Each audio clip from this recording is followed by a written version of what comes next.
Hi guys, this is Al with the Let's Get It podcast. I have, you know who this is. Welcome back, Melissa, to the show. Before we get started, I really want you guys to like the video, subscribe to the channel. I really want you guys to engage with the channel, whether through Let's Get It, Melissa, myself, whatever the case may be. If you have any questions, you want to reach out to us, any projects you may have, food related, staff related, hospitality related, please reach out to us. I'll make sure my email is in the box below. But I'm so happy to be here. I caught her before she headed back to the valley. If you don't know that situation, ask somebody from LA, they'll tell you. You got to catch somebody before they head back over the hill. Right. If they head back over the hill, they're not coming back. If you don't know Melissa, this is our part 2. Check out the part 1. I've been dying to do this part 2 because there's so many things we couldn't touch on because the hour went by literally like 5 minutes. Yeah, it went by fast. Yeah. We had a lot of good. We talked about a lot of good stuff. A lot of good stuff. So before we get started, Melissa, introduce yourself one last time to them, because after that we're just gonna start talking, moving forward. If you don't know who she is, we're not gonna go through this. So please feel free. I'm Chef Melissa Cottingham, also the owner of Melnificent Wings. I don't know. I'm not good at telling myself. I'm me. You know. Melissa, as I said before, there's only a few places you could find her. I'm not gonna keep referring to the first video. That's on you. I got her here. We got a lot to cover. Melissa's a chef in LA, via down south, Tennessee, from Memphis. Memphis, Southern Bad. Memphis. And on that note, I had the honor of doing an event with you. Tell them about the event that The food festival? Yes. Oh yeah, we did Taste of Soul 2019, and we killed it. We killed it. We did my company Melnificent Wings, so we sold wings, fries, and bottled water, and we sold out twice. Yeah, it was good. Yeah, it was amazing. I mean, she reached out to me. She said, "Can you help us out? Be there at 4 a.m." 4 a.m. Because we have to load in and be off the street by 5. So it's like you could start at. I think this year they gave the option you could start at 10 p.m. or you can come in at between the early hours. But I'm not gonna drop my stuff off on Crenshaw and leave it overnight and then come back. Some people did. To each his own. I'm not gonna do that. Right. But yeah. So I chose the late because I knew it was only gonna take a hop and a skip to set up. So yeah, 3:30 was the latest. Yes. Got there 4 a.m. Set up everything. I had a great time. I mean, the fryers were amazing. The sauces that you made. People were like, the order. Take a few bites. I saw them walk a few feet, and then they turned around and either I got to stand in line, or maybe she'll hook me up to get in front of the line. And I saw that a few times, and I'm like, oh man, this is, yeah. Okay. And I was smart this time. I brought to-go boxes. Last year I didn't have to-go boxes, but this year, because last year a lot of people wanted to take some home. They wanted to eat some now, and then take some home. Right. So this year I was like, yeah. Wow. Giving them to-go orders. Yeah. I mean, I think we did probably 100 orders. No, maybe even more. What did you say? Yeah, before noon. We started at 10. We started so literally by noon, at 10. we're already at 100. Yeah. Okay. Yeah. Because we started out with 1,000 wings, sold out at noon. Yeah, at noon. Yeah, at noon, and then we got a re-up. 2 hours. Yeah, we got a re-up of wings. Right. And we sold out of that in the next hour and a half, 2 hours. Yeah. So yeah. Anyway. It was amazing. It was so much fun. It was amazing. Thank y'all you rocked so much. it. Thank y'all because you're only as strong as your team, and y'all brought it. No, but you had a chemistry with people. I noticed. You brought that Southern charm. It's okay. I'm gonna take care of you. I'm professional, but I'm still here to take care of you. And I noticed, for me, I think I might have been more like, guys, just give me a second. I'll be right with you. But you just kept rolling with it. It's no big deal. We got this. What have you? So that was cool. just saying. I don't do stress. I do not do stress. Yeah. Well, working my way up in this industry, I've had a lot of stress. I'm done with stress. The thing with stress for me, we're just going through the wings so fast. Yeah. I mean, you had 1,000 wings and it gone in 2 hours. That was my stress. It wasn't the equipment. The organization was tight. Thank you. Tight. Thank you. But it would just fly out so fast, and I couldn't slow it down. At one point, I'm like, "Can you go look in the freezer?" I know. Just take a look in the freezer. I'm still like shocked. It's a blessing for sure. It was definitely a blessing, but I'm shocked because it wasn't like that the year before. Like when I had 3,000 wings. Right. But and that's the thing with festivals. It's a gamble, but also you know you continue to make connections. You continue to make new family is what I call them. Right. So it's a give or take. It's a fun experience. Yeah. And no stress for me. No stress. Well, yeah. If you need to know the ins and out of a festival, because I'm a planner. I'm a planner to the T. Right. And I'm like sometimes like when things don't go all the way planned, I get a little crazy, but I'm gonna plan it out at least 98.9% that I can. Whether other stuff that I can't control, but the stuff that I can control, I'm gonna plan it out because I hate clutter. I hate what's the word? Not being organized. What's the unorganized? Hoarding, unorganized. Cluster F, like what are we looking at? Cluster F. Okay. Cluster F. I'm trying to keep it PG. PG-13. Mm-hmm. Yeah, I cannot. It irks my soul. Okay, so are you taking any more classes other than Vogue classes? I'm like, I wonder how many classes she take a year. Like, is this the Vogue class was just a fun thing. My best friend and I, we've been wanting because one of my favorite shows, Pose. And like I've been wanting to learn Vogue, even though I got bad knees. I don't have Megan knees. That's Megan Thee Stallion. I know you don't know who that is, but it's fine. Megan Thee Stallion with the good knees. I don't have that, but I still want to learn something fun. Something that's not so serious. I make sure I make time for that.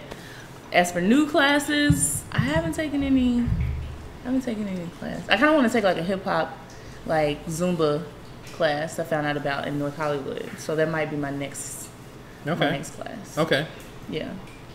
So I found out some news about Roscoes. Not hating on Roscoes. I went there years ago with a friend of mine. I don't know why he wanted to meet there, but we went there, and I remember asking the server, "Do you guys have any salads?" And she looked at me like, "You crazy?" Literally. So I knew, I was like, okay. So why would you go to Roscoe's and ask for a salad? Because I was going to get the fried chicken, but I don't want something so heavy because I still had stuff to do for the rest of the day. And I don't want to be dragging around. Why would you go to Roscoe's? Because my friend wanted to he flew in and he's like, let's go to Roscoe's. You should switch to dinner. Roscoe's is like Roscoe's and Doolin's are places you don't go like in the middle of the day. When you have plans after. You eat, you go home because you caught the itis, and you go to sleep. You don't go to Roscoe's in the morning and then you still. I was trying to be accommonating and not be a Debbie Downer, and I was like, cool, let's roll. And I've heard about it, so I kind of want to try it also. Anyway, I haven't been back, and that was 10 years ago. Yeah, give or take. So, what are your thoughts on Roscoe's? Yeah. My sister actually took me the other day. Roscoe's, it's kind of like if people are traveling back home to Memphis. I'm not going to suggest like the touristy place. Right. Roscoe's is a tourist place. I think people go there because they've heard about it. But I like to go places for the food, like good food. My favorite place is Pan's. If I want chicken and waffles, Pan's is the place. And plus, it reminds me of the South. It's like an old school diner. I think they've been there since 1850 before Christ. But I love Pan's. Right. I love Pan's because always like solid. you get and they're consistent, which I appreciate. You always gonna get and they sell whole wings. Yeah. Yep. My favorite. No, I don't like the party wings. I want to eat. They sell the whole wings. It's always perfectly battered, and they have like the thick Belgian waffles. Yeah. Yeah. No, I agree with that. Yeah. Pan's is definitely. That's my favorite for chicken and waffles. It's just a good breakfast spot. Yeah. I mean, if you have to. They got pork chops. Yeah. I mean, it's a good breakfast spot. It's clean. It's solid. just solid across. Yeah, Roscoes is touristy. So, did Snoop Dogg bought Pans or what? That's what I'm hearing. Not Pans. Roscoes. I think he probably franchised one out. But I love Snoop. Snoop, I don't know you.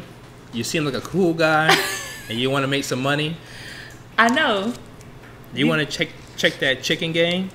Melnificent wings. Don't worry, the people will know about me this year. I can put my life on it. More people will know about me. I give her one day in that spot, and it'll change the game. Guaranteed. Oh, thank you. Guaranteed. Thank I know you. it. Thank you. 2020. I'm gonna touch. I'm actually gonna send it to him. From your mouth to God's ears. I'm gonna send it to him. Please. That's how confident I'm gonna send it to him. Yes. But I don't smoke weed, so anyway. Wingstop. Talk to me about Wingstop.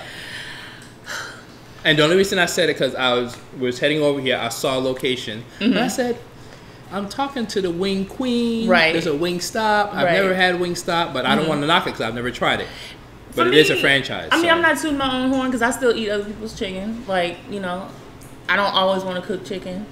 I like, you know, I like to eat. I love to. I'm constantly. I wouldn't say research, but I like to try everything, like from all types of cuisine to different restaurants, mom and pops, the chains, you know, all of that. Even though I prefer mom and pop shops, hands down, over a chain restaurant.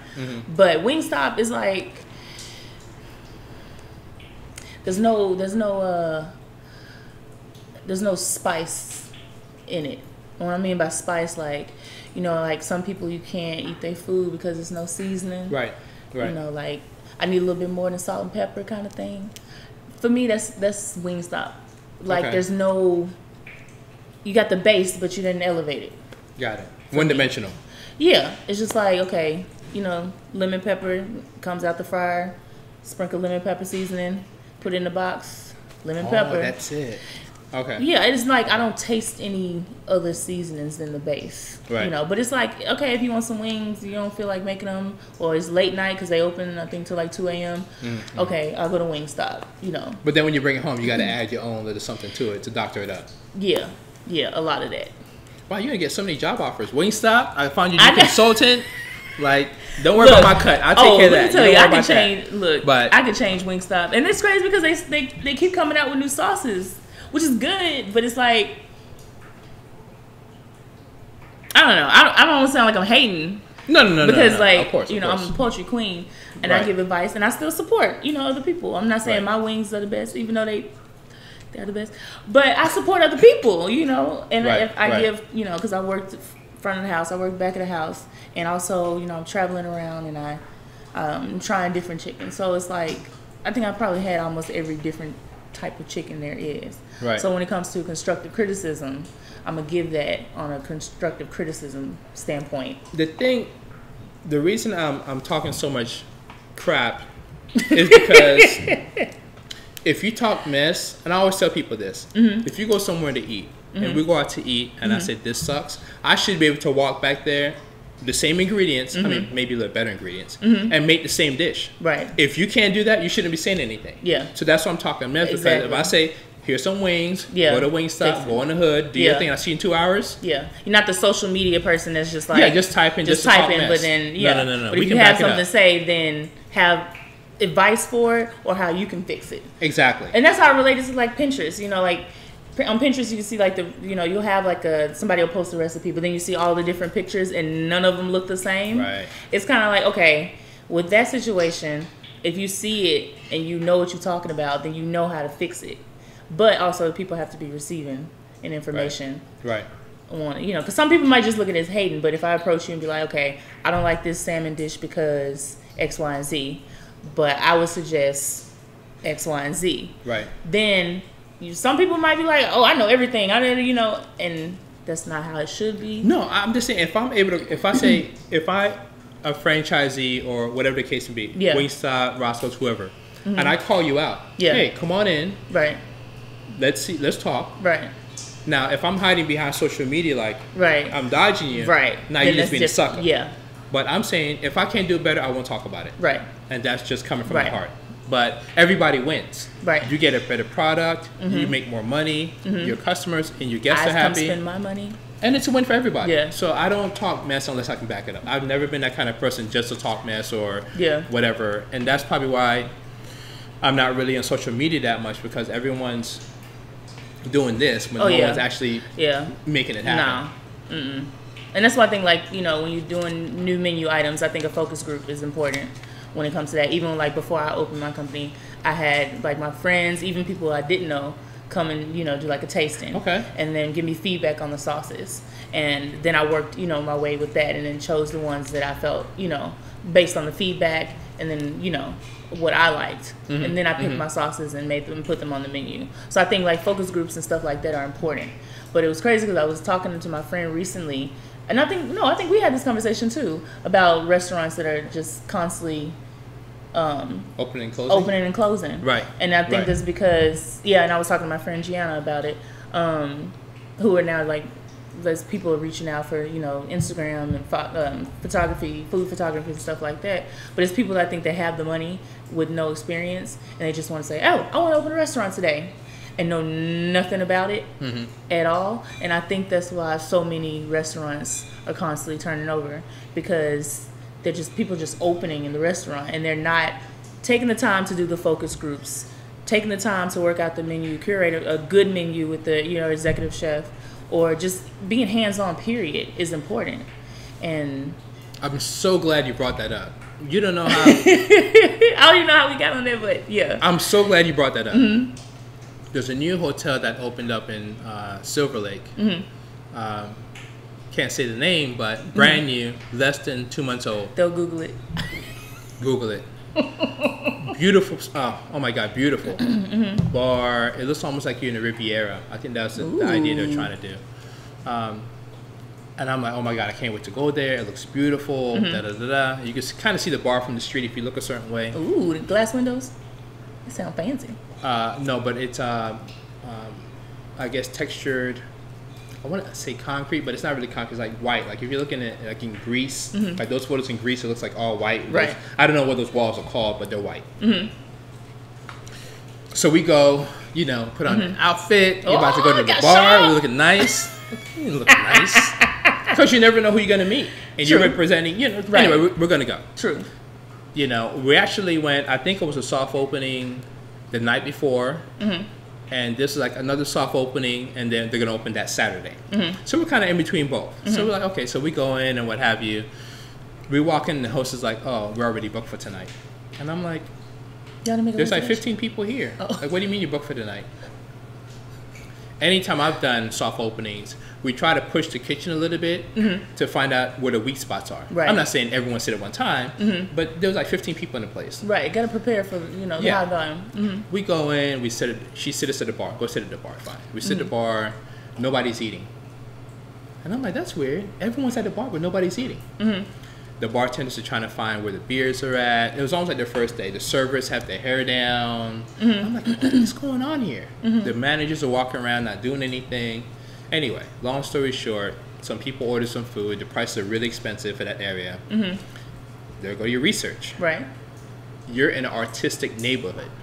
I don't care if you want to charge $200-$300 for your room. That's your room. Right. If you have food and beverage, you can't be beyond $27, $28, $30. What they doing? You know, appetizers above. Is Nobu or something? Not Nobu. Nobu in Silver Lake. Well, at least you can justify the price. Yeah. Because Nobu can say, okay, hey, it's Nobu. It's Nobu. Yeah. No. We end up meeting the owner. I guess they sent out some bread for him to taste. He tasted it, then slid it down to us, and I'm like, the owner? Yeah. This is his first time tasting the menu? No, they sent out. They're doing a bread program. So they're like, we got this bread. They grilled it and sent it out to him for him to try it. But I'm thinking, even if I'm the owner and I see you sitting there, I'm like, you know what? Send out the carpaccio, the fried, whatever it may be, to them. Right. Because I want an interaction with them. Right. I'm the owner. I can spare $45. Right. If no one's eating at the bar, to me, it's a red flag. Yeah. Glasses wasn't cleared. People just kind of hanging out. I'm like, but nobody's eating. So why serve food if nobody's eating? Right. So that to me was one of the red flags. So when you said a focus group, I'm just curious to know if they even had a focus group. Or if he's just a guy who has money, say, well, it's my money. I'm gonna open a restaurant. One of those, but I don't know. I'm just saying it felt that way to me. Well, you can always tell because I've went to restaurants and I've seen the owners. Like I just went. Oh, what's the name of the restaurant? Which I'm going back because they got grits. Was it in the Valley or was it over here? Santa Monica. I think it was Santa Monica area. Okay. I cannot think of it. It's their name, but it's like a homey type, like. Southern, it reminds me of a Southern restaurant, and the son, like you walk in, you know he's the son because it's like the dad, the mom, and then him, a portrait picture hanging on the wall, which is the cutest thing. But he's right there behind the register. Hey, how you doing? How many people? You know, what can I get you? Welcome. You know, I can tell you're passionate about. Not that it was just handed down to you, even if it's not handed down. Right. I've been to Ingo's Tasty Diner in Santa Monica as well. The manager's amazing. I don't know if he owns it or not. I think he owns it. It doesn't matter.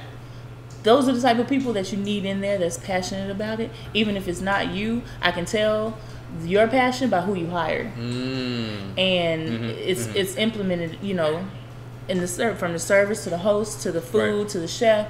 I can tell, and that's when people look at it more of like it's a family environment and it's not just another job. You can tell from the food, you can tell from the service, because you've been to restaurants or places and people have an attitude. They're like, oh, what time do I get off? And it's funny because Santa Monica, they don't have to do that. Yeah. Santa Monica restaurants are packed 7 days a week. Always. I was on a Wednesday and I'm like, what's always packed? Always. I mean, there's a wait. So he's doing that because he cares. Yep. Not because he has to. Right. There's a difference. There's a difference. And he values the company. Yeah, that's what I appreciate. You know, I feel like I've never worked for Chick-fil-A. I love Chick-fil-A. I've never worked for Chick-fil-A. But whatever their training process is, that's what I heard. They need to like teach a class or something. Or have a college or something. No, seriously, because like I've been to some restaurants and I'm like, how is it taking so long? And I get it. It's only chicken sandwiches, fries, nuggets, whatever. It doesn't matter. The system. Like, even with restaurants, I mean, you know, stuff that's par cooked or, you know, whatever it is, there's you go into the restaurant and that's, what do? What? You go in, it's taking way longer than the 18-minute time frame, and I'm being generous with 15 minutes. Right. What do? I'm patient to a certain extent. When it gets past 25, and I know what I ordered and how long it takes, and when it's past 25 minutes, then it's an issue. Because nothing should take longer than 25 minutes. But do you say something to the manager? Do you yelp it out? Like what's your I'm a faithful yelper. But mine are not like my Yelp reviews, and that's, I mean, I have the Yelp Elite status, so I can't just leave crazy reviews like that. It has to be reasoned. Like it has to be a thorough review. And well, that's why I leave thorough reviews. And I start from parking all the way to customer service to the decor. Because it all ties into the restaurant, the atmosphere. So did you talk to the manager? Did you talk to the server? Or you just paid and roll it out? No, I asked the server. You know. What did the server say? Well, I had two separate incidents. Same place? No. A different place. Okay. Different place. Where the server will just be like, oh, she'll be out in a minute, and then like 15 more minutes come by. But then I've also went to another restaurant where the manager pays attention. I guess the manager is running the expo line, so he sees the ticket time, and he'll come out and then offer something, you know, and I don't always need, you know, something comped or you know, or free. Just let me know that I'm valued as a customer. You're paying attention to every detail. You've noticed that, okay, this was rung in 30 minutes ago. I still haven't got my appetizer or my entree. Right. Okay, oh shoot, let me go to the table, you know. Because I've had that before, and the manager will come out and they're like, I'm so sorry it's taking so long, we're a little backed up, you know, a little bit more busier than expected, but let me do this, you know, let me do that. We love to have you, just like taking the initiative, doing what you can to make me feel at ease and make me feel valued. But that doesn't even happen anymore. I can't remember the last time a manager, usually the server says that a few more minutes. Yeah. And they back and forth with that. And that goes back to why I prefer mom and pop shops. Yeah. Because those people that own, you know, it's a hit or miss. Majority of the ones that I've been to, whether it's the son or whether it's, you know, the mom or the dad that actually owns it, they're passionate and they're still in it. Right. I went to, what was this restaurant? It's a Thai restaurant off of Hollywood. I cannot think of the name of it. I'll know it if I see it, but it's like green. And there's an old lady. She's so cute. She's still working in the kitchen. Wow. She has to be at least 70 something. She got her little glasses. She got her little bonnet on. She moving around like wow. Stuff like that. I'm happy to spend my money. Yes. I don't care if it takes 10,000 years. Right. I know you're passionate about it, and you're making sure that every detail and every plate that you send out is of quality and representation of your company. Yep. And you give me, a little drink or throw me a little extra noodle or whatever. I'm like, I appreciate that, and I think that's how people should look at it, and not a money situation. Like it's a come up monetary wise. And I feel the culinary industry would be a lot better, and but when people value their staff. I'm glad you said culinary. I want to talk about culinary schools. Have you heard of any culinary schools lately? Of just to any degree, anything? Have you heard anything? I mean, we had the Cordon Bleu for a while. Right. They ended up closing up, lawsuit, whatever. We had Kitchen Academy. We went to my school. Disappeared. My school, New School of Cooking. New school, they're still around. They have I went to the Culver City one, and they opened a Pasadena location, I think 2 years ago. Okay. And they also have like little extracurricular classes on the weekends too, or they have like the mini baking series, or like chicken fundamentals, or like seafood. So I think right now in LA, I mean, but you have like Starlight, I always say it wrong. Starlight Table. Starlight Top. I always say Starlight Table. They do classes. Yeah. You have hip cooks. Like if you want to do like a 1 day kind of thing, but like classes, I would say New School of Cooking, because I learned a lot. Versus like the Le Cordon Bleu, where you spend like a whole week on eggs. You might spend 1 day, but then you're testing 5 recipes. Right. You'll make like a souffle. You're learning how to do like a French omelet, and hard boiled, soft boiled, over easy, over medium, in 1 day, which is fine with me because I'm a visual learner. Of course. So like stuff like that, where you don't have to worry about going back, because I already went to a 4-year term school, and I was like, I'm not. Of course. No. But are students getting into the industry, or are they just doing it just to learn how to cook?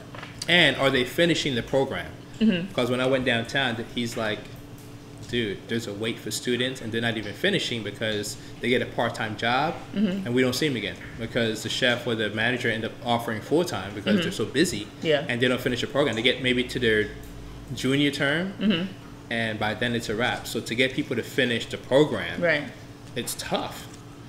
I think it just depends on how bad you really want it. I think that's with any profession.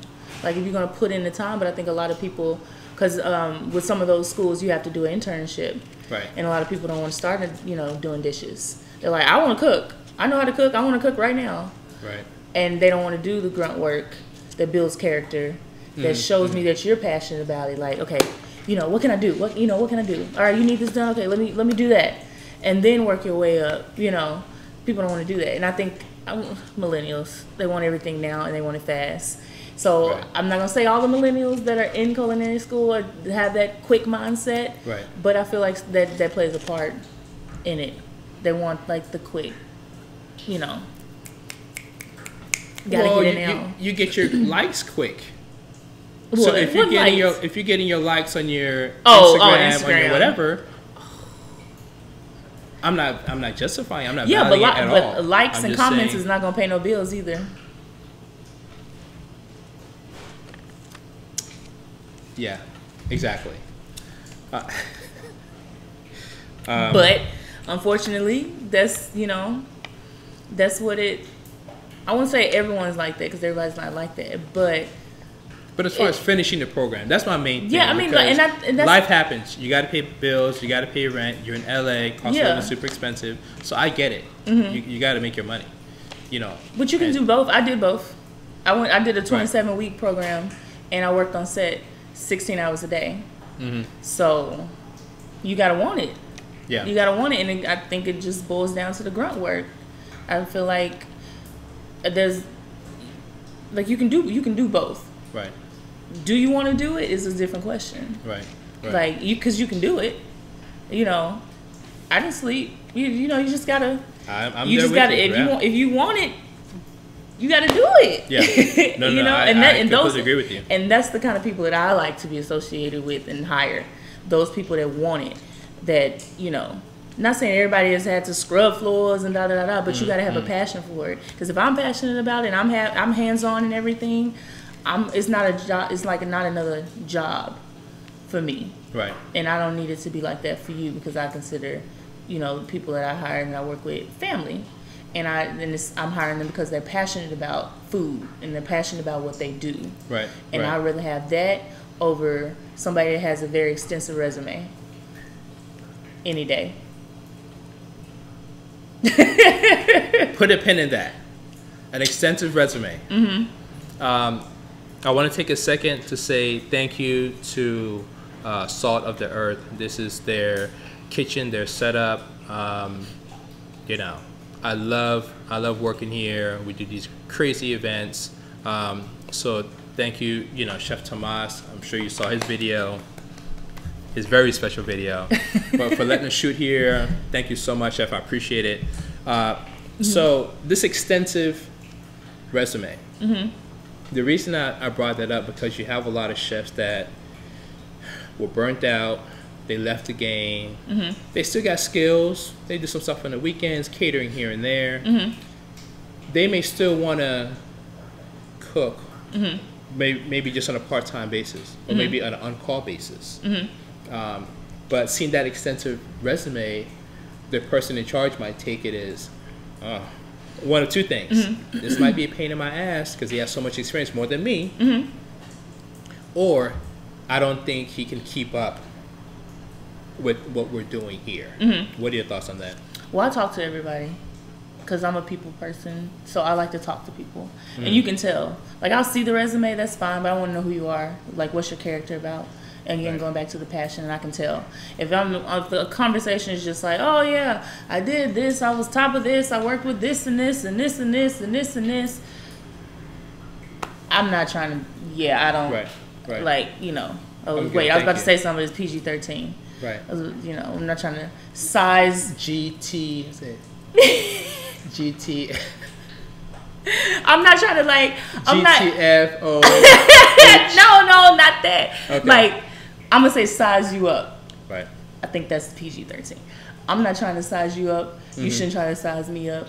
Because if that's the case, then you should be doing your own thing. Right. You shouldn't be working for other people. Right. If you got to do da-da-da-da-da-da-da-da, you shouldn't be working with other people. Do your own thing and don't try to work with other people. Right. Like, it's a team. It's not who got the biggest pot. Right. Yes. Yes. Who has the biggest pot? I'm gonna hold on to that. Yes. Like, I've been trying to think of another word to the biggest spatula or whatever. Right. Yeah, it's not about that. It's teamwork. So I can tell just by talking to you. Yeah, I'll look at the resume, but then of course the conversation is what's gonna hit home. You're like, yeah, I've been cooking since so and so. My favorite dish is so and so. Yeah, I used to cook, you know, with my mom growing up. I still do, you know, make pies here and there. Da da da. That's passion. That's passion. But if the whole conversation is what you've done, who you've worked with, what chefs you took pictures with, I don't care. Right. I don't care. I don't care. What do you think about going to the food show, the convention center, and stuff like that? What are your thoughts about that? What do you mean, like food festivals or like the food conferences? show, the food convention. Oh, like the All-Star? They have food conventions where, like, they used to have it in Anaheim. Now that I think they're moving it to LA. I think it was Anaheim, Pasadena. Now I think the convention has it. So what it'll have like all the major chefs and restaurants. Yeah, all the different stove manufacturers, ovens, anything to, you know, refrigeration, the latest cryovac machines, induction burner company, like anything hospitality related, it's all under one roof. Right. And you go there and they should give you a badge. Usually your Cisco rep or the US Foods give you a badge. That's cute. Yes, I like badges. If you didn't notice, I like badges. Did you see how you were talking to passion? Right. I could tell you like going to those. I haven't been to one in years. But you like going. I like going because I like to see the progression of food. And the reason I brought it up is because I don't know if you know this, but in Las Vegas now, what they're doing is they're going animated, or is it animated when a robot does something? Is that considered animated? No, just robotic. Let's say, okay, they're going. Oh, with the robots in the kitchen making the burgers. I've seen that. They're using it with bartenders. So now the cocktail servers walk up, punch in a drink, and it makes the drink for them. So you got a few thousand bartenders pretty much out of work. Right. So what they're doing now is making them go part-time because the union still has to get them shifts. So if you're a bartender, you're used to making a nice income for your family. Now you're considered part-time. And they'll put you in different places. Maybe you're over here for 3 hours, there for 2, whatever the case may be. So that's why I brought up the food convention shows, because you kind of get to see where things are going, and you can adjust personally or in your business. So when I found this out, of course, I took it kind of personal. I have a lot of people in Vegas, and they've been making a living for so long with this. Right. So from what I was told, they're working on that process now, and then they're also working on the cashier. So when usually a cocktail server will bring all her bills in to the cashier, and she'll cash them out, give her tips, pay whatever. Right. So now that's more animated. The robots. I don't know why I keep saying animated. Or the self-serve. Automated. Automated. I think it's like the self-serve kind of thing. Yes. Like that. So everything's more automated now. Yeah. Because they put those at McDonald's, and not that I saw the McDonald's. But the McDonald's and Burger King, the Wendy's. Wendy's has them. So they're replacing like cashiers. And I went to Wendy's, and it's frustrating. I just want to talk to a human. But it's just like if you call in customer service, you're like, representative. Why is she talking to herself over there? No, I stopped in a McDonald's once. I was with some friends that use the restroom, and it's a big screen, and it rolls up, and you push it, and it gives you a number, and they drop it off your table, whatever. But it's kind of cool to see it. But that was 2-3 years ago when I saw that. But this is more on a bigger scale, because these are people that have been making a living on tips and making cocktails. Right. Now they're, out of work. Right. But I just wondered if you ever went to one of the food shows or conventions or anything to that. Not on that larger scale, but you got to stay informed. Yeah. Because every industry is constantly changing. Right. And you got to constantly be on top of everything and do your homework. So and I'm a research queen. Google and Bing is like my best friend. Like, I'm constantly researching, seeing what else is new, because every day something new is coming out. Some better equipment, or some better utensil, or some better cookware, whatever. Something's always new. So you got to be on top of that to be ahead of the game. Right. So let's talk about you. You. We talked about the industry. The industry ain't going nowhere. That's fine. I want to talk about, and you don't have to say what you're working on next, but in this context. 2020. What sauces do you have now? And how many more other sauces are you working on for your chicken line? I guess you can say your chicken sauce line. Let's see. I have Hennessy barbecue, buffalo, teriyaki, lemon pepper, honey gold hot, blue cheese stuffed buffalo, southern fried, Caribbean jerk. So that's 9. And then for 2020, I have 7. Okay. I have 7. Yeah. That I'm you make all these from scratch, right? No. Okay. The reason I was asking is because we did the festival. I think I only saw 3 or 4 there, and you're like, I'm working on some more for next year. And I'm thinking, okay, well, she has 4. Maybe she had another 4 more. Oh, no. But I didn't know you had a whole array of... No, I have a whole array of sauces. Those are the ones that were I wouldn't say the easiest to make, but the ones that are more convenient, and also the customer, the customer's favorite. So like the Hennessy barbecue, honey gold, lemon pepper, and the southern fried are my top 4 best sellers when I do like personal orders, like carry out orders and stuff. Okay. So those are the ones that I take. But I want to have all of them. Ooh, Jesus, we're really being the weeds. Right.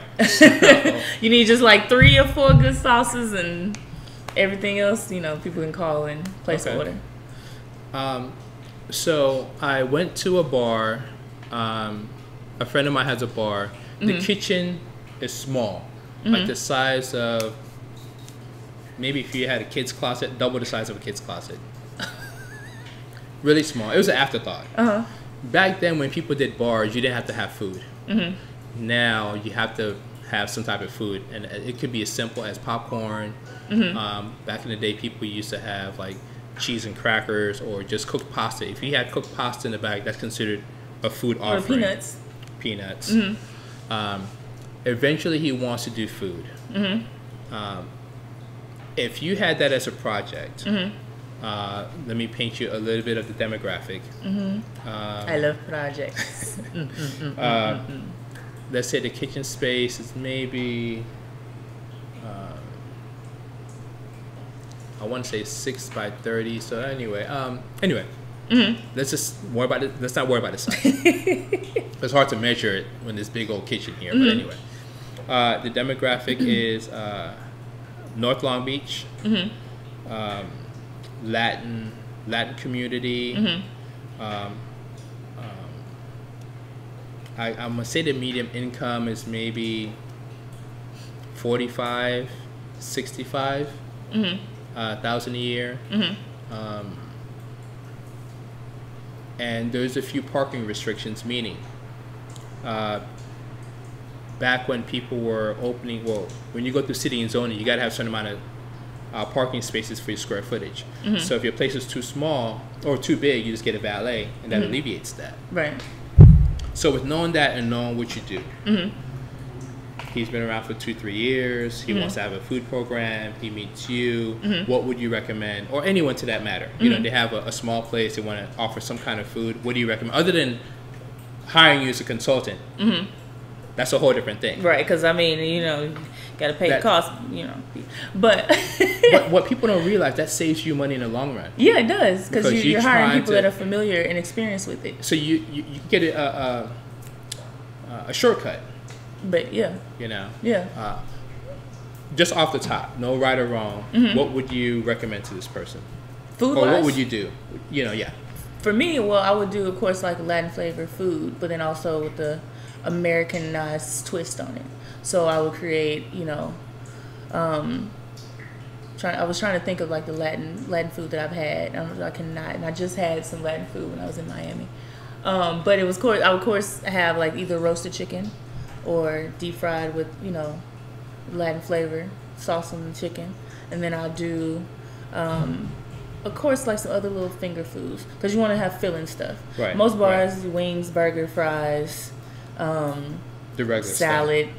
Mozzarella sticks, right, kind of thing. But it would be like I would curate a menu that still hones in on the you know, the Latin flavor and taste, and also stuff that's filling with that. And you know, regardless of the size, you can make things happen with a home fryer and get you an induction burner.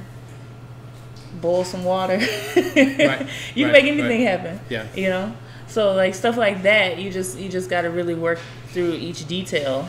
You know, also if you've already been in business, you know your customer base, like the ages. If it's an older, younger, middle age, because you have to make sure that food, you know, also complements, you know, to them as well. Because of course the older crowd's not gonna eat some buffalo wings, you know, or like a younger crowd's not gonna eat like some, I'm just naming stuff, like some caviar, you know, just so you got to really, and that's why it's important to have that hands-on, because you know your customers, you talk to the staff, you know, even if you don't have the food initially, you still know your customers, the conversations, you know, they, you know, and it's not judge, I'm a people watcher, but I observe.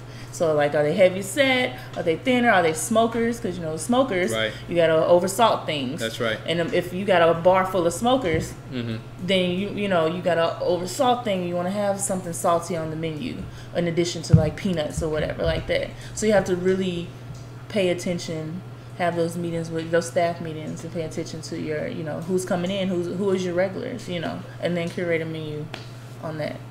And would you launch it right away, or would you do maybe weekends first? Maybe everybody wants food, especially if you're drinking, and you tell me I can get some food too. Yeah. Everybody wants food.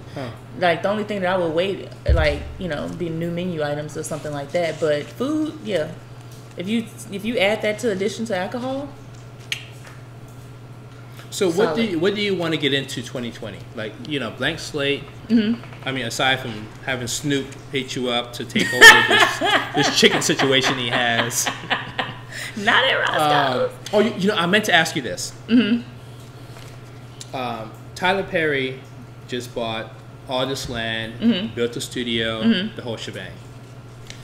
With the food you do now, mm-hmm. you know, chicken wings, California flair, mm-hmm. healthy, nutritious. You know what you're eating. California. I'm from the South. I live in California. I'm glad you said that. I'm glad you said that. I'm so glad you said that. I will never be from California. What would it take for you to relocate to Atlanta?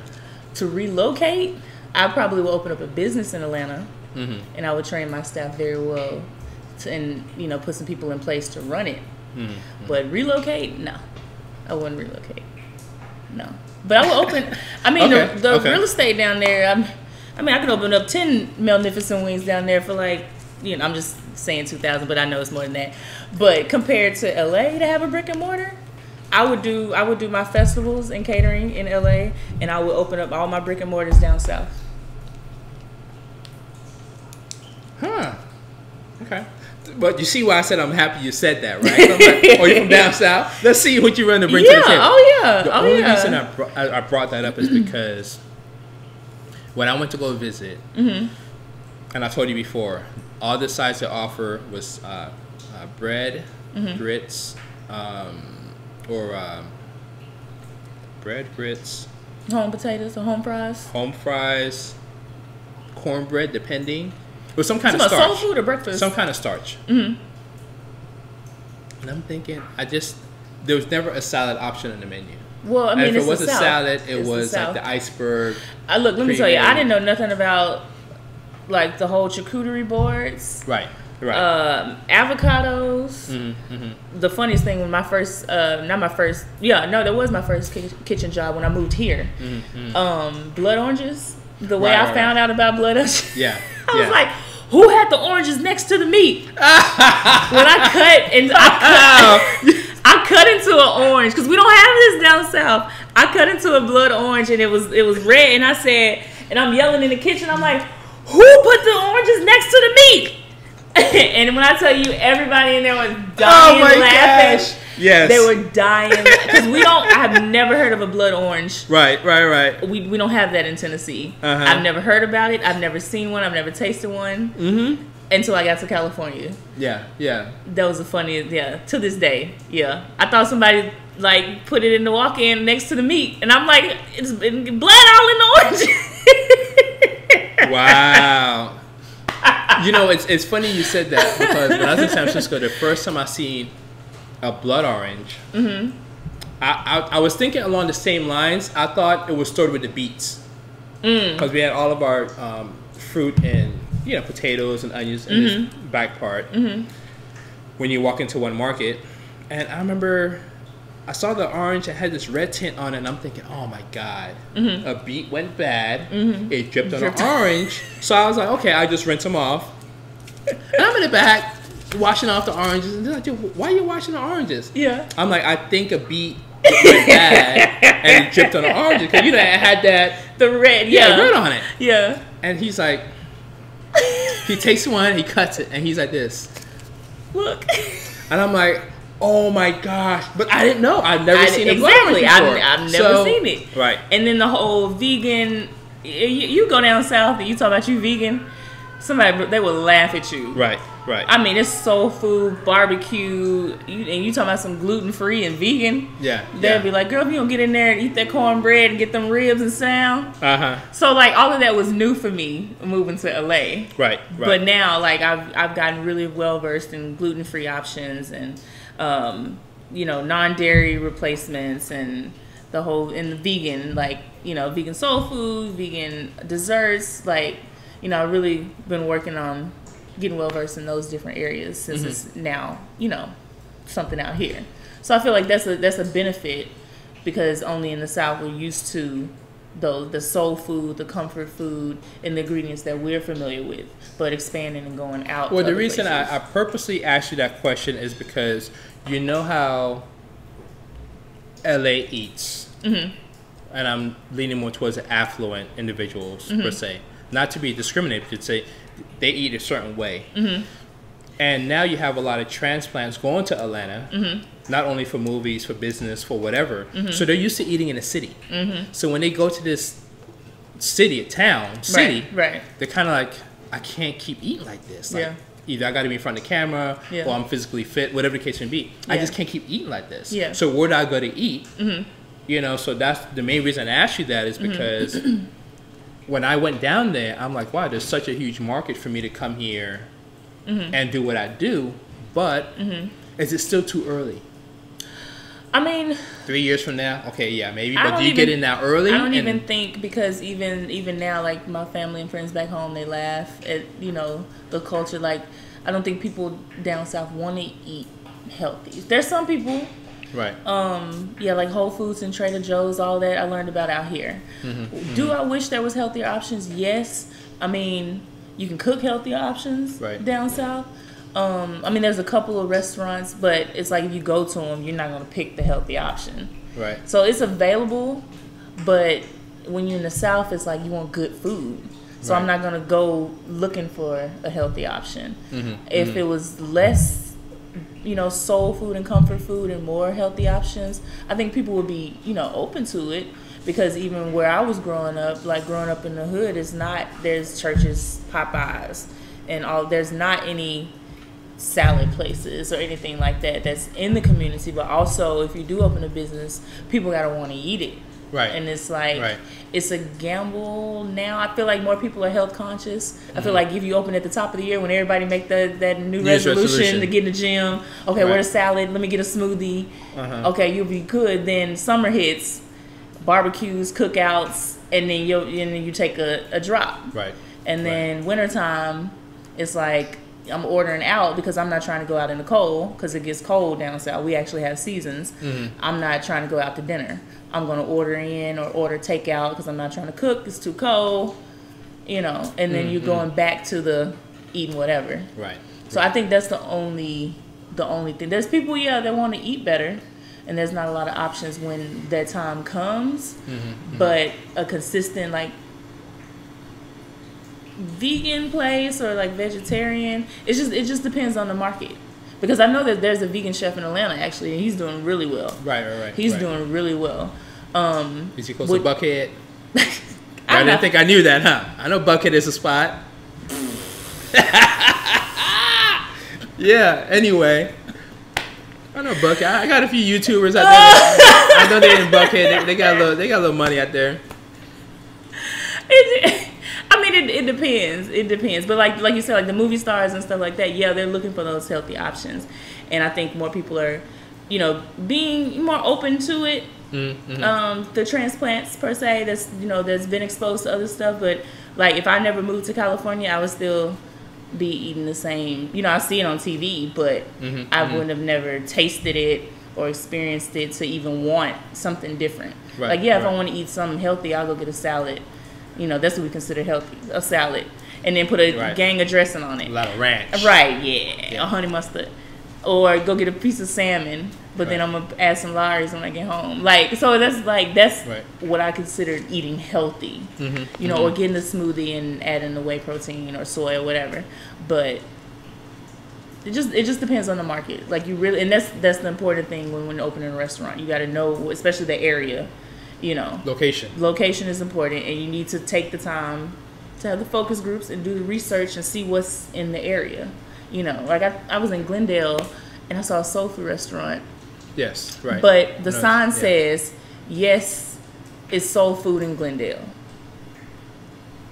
And that lets me know that there's no soul in that store. Right. I know exactly what you're talking about. I passed by there and I was like, yes. I'm driving by. I'm like, I know it is. I saw that too. I thought it was a messed up sign. I'm like, exactly. Did they not change the sign? And the sign is, and it's like they use 4 different fonts, and like the little the mirror paint, like there's like signage. It's important. Like I'm not gonna stop there. I'm not. It looks like something you just put together. I'm not stopping there. And because you said, yes, it's soul food in Glendale, I'm going to stop there. I'm her new agent. I'm going to stop there and get her consult there because she's going to... I can change. And I've That's, been there, and I'm not talking mess because I've been there. Like we said, when we talk mess, we back it up. I've been in there. Yeah. But my first initial was like. Was it good? No. No. I like when you get really quiet when I ask you. So you like it? No. No. But I know I have ways and suggestions of how it could be better. That's all I need to know. I'm going to start the speed round. Mm-hmm. You've been through the speed round before. Mm-hmm. This time, it's a little different. Mm-hmm. I'm going to name off states, countries, cities, whatever. Okay. And I want you to think of, and of course, it's a broad term, mm-hmm. but will your chicken concept work in these particular cities, state, countries, whatever I name off? And you determine. Easy. Right. Mm-hmm. Oh, sorry. Just as long as you don't do this, we're good. I'm ready. Okay. Brazil. Mm-hmm. Brazil, yes. Definitely. Because I can do Brazil. I love Brazil. I think she's thinking of Carnival, but I'm thinking about the food. But I'm thinking about the food too. Like I thought yeah, Brazil. That's my. What's that shake called? That dance they call Chicago Shake. What is it called? Oh, I thought you were doing some dance. Okay. This is my dance. I'm just. It's my happy dance. This is when I dance when I get food. Yeah, when I get food. Shake. When the food comes out and hit the table. That's me. Yeah, Brazil. Yeah, for sure. Brazil. Yeah. Okay. Mm-hmm. Mexico. Yes, because I have a mean sazon baked chicken recipe. A sazon. That's what it's called. Sazon. Sazon. You never heard of sazon? Mm-hmm. The Goya sazon seasoning. Mm-mm. What? Sazon. Sazon. Sazon. Okay. Extra. I do my homework after we get done with this. See, that's why you got to do your research. You learn something new every day. That's what I'm saying. That's why I got her on the show. She keeps me close to the street. Yes, sazon. Okay. Australia. You heard Cardi B? She like, I put a wipe on sazon. No, okay. As soon as she brought up Cardi B, I knew that. So that's fine. That's fine. Love you, Cardi. It's all good. Yes, love you. Her and Easy. Easy E. Next question. That's what I'm saying. There's two different. Next question. Okay, so you said Mexico. Mexico, yes.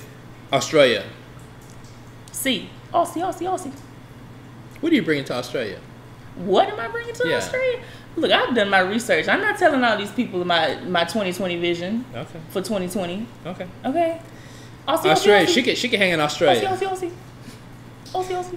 New York. Fries. Oh, New York, definitely. I got my buffalo sauce is banging. And actually, I recently catered for somebody that's from New York. Mm-hmm. And he said my buffalo sauce was better than the buffalo sauce that he's eaten in New York. Or maybe, okay. Alaska. Cold. So there have to be something spicy to warm them up. I could think of an Alaskan sauce. Yeah, I'm not familiar. There's some with good Alaskan money up there. Food.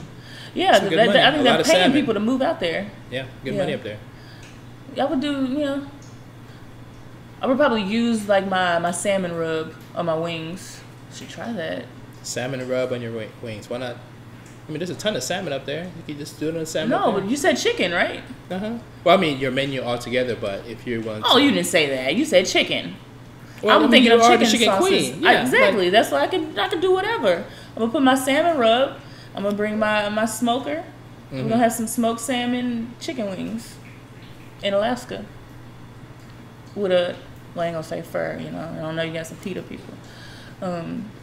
Just a white coat. They said they got some PETA people. In the PETA. I'm not worried about no PETA people. They ain't in my lane. I don't need them come finding me showing up at my booth with signs. You showing up, you better eat. If you ain't gonna eat, don't show up. They ain't even gonna come with them signs. You got on some fur in Alaska. I don't want them problems. I don't want them smoke, PETA. I don't want it. I ain't scared of y'all. If y'all ain't gonna eat, don't show up. He said it. I ain't said it. I ain't scared. I don't want the smoke. They come deep. Cool. Bring your money with you too. With some cash and clover. What app did you use at the festival? Was it Clover or no, Square? and I'm gonna start using Clover. I use Square. Square? Okay. Yeah, but I'm gonna start using Clover. Yeah. It works better out here. I know this one already. Atlanta. My Southern Fried died and laid to the side. Utah. Utah. You know, I was talking to somebody that was from Utah recently. I was like, what food y'all got up there? I was like, do y'all have food? I was like, what are y'all known for? Potatoes. I know, but like, and yeah, they said potatoes, but like, I was just kidding. I didn't know. I think really? no, I think it is. Is it potatoes? It's potatoes or pastrami. It was something. Okay. Yeah. We'll have to. I have to. I'm gonna do my research. On not that. sure about Utah. I'm not sure about Utah. I'll have to do my research on what food they're known for. I haven't dipped in that one yet. Arizona. Hot.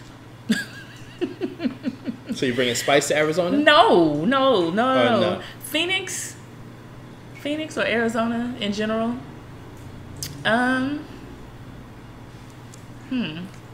Because it's like desert-like, so something refreshing. I was told if I go to Arizona that I have to go to Scottsdale. For what I do, it's like, Al, you have to be in Scottsdale. Anywhere else in Arizona, it's not going to work for you. Why Scottsdale? That's like Buckhead. I'm telling you, people always tell me, if you go to Arizona, you have to go to Scottsdale.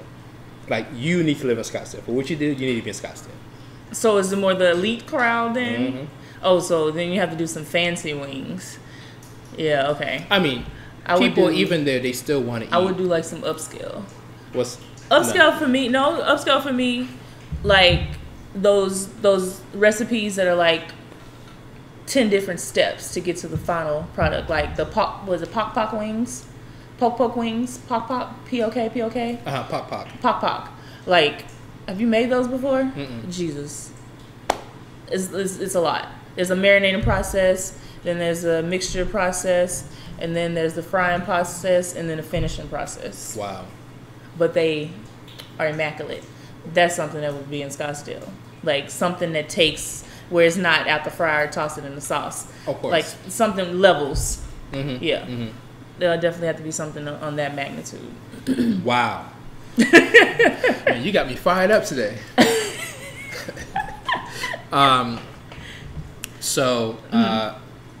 I want you to leave your information with them, but I just want to say I just really want to thank Chef Tomas at Salt again for he's letting us use his kitchen to do this great show with you, and I've been waiting to do this show with you. I really want our guests to reach out. Really like the channel. That really makes a huge difference. I want to grow the channel. I think we're all over 100 views now, all the videos. So I'm so happy with that. Moving on. So definitely, like the. You know that one. Melissa's had a long day. Got a piece of the pie. Then we're moving on up. Like, I have a long day. I get silly when I'm sleeping, but it was good. I want to do this all the time. That we just get paid to do this, just travel and just do this. I'll be so happy. Hey, I want to grow the channel. Is that 2020? 2020. I'm gonna write it down. I want to grow the channel. I really want you guys to engage us, leave comments, reach out to us. If you need help with your restaurant, your food establishment, training your staff, please let us know. We'd be more than happy to put you in the schedule to some degree. December is looking pretty good. I think I may have only a week open, but we'll make it work. We'll figure it out, or book us for next year or whatever. But definitely reach out to us, talk to us, or get back to you. And Melissa, leave them with your information, and I'll also put it in the description so they can reach out to you. You can contact me, Melnificent Foodie, on Instagram. It's MELNIFICENT food IE. Melnificent Foodie. I know you guys think it's just this. She even goes to the license plate, but I ain't gonna get into that. I'm not even gonna get into that. They ain't gonna look me I'm up. not. I'm just saying, you take it all the way to the 10th degree. Well, I mean, you got to be different in order to be different. She's in a whole different level. I'm not basic. You see why I have her here all the time? You see why she's always here? I want to thank you guys so much for tuning in today. It's only gonna get better. I got people reaching out to get in the show. I can't wait. So every Friday, 9 a.m., I try to upload a video. It might run maybe by noon, but I usually try to get up every Friday. So until then, it's Let's Get a Podcast. Take care. Ciao. You say ciao? Bye, Felicia. Oh, God. Oh, my gosh. Oh, always a good time. See, I'm like...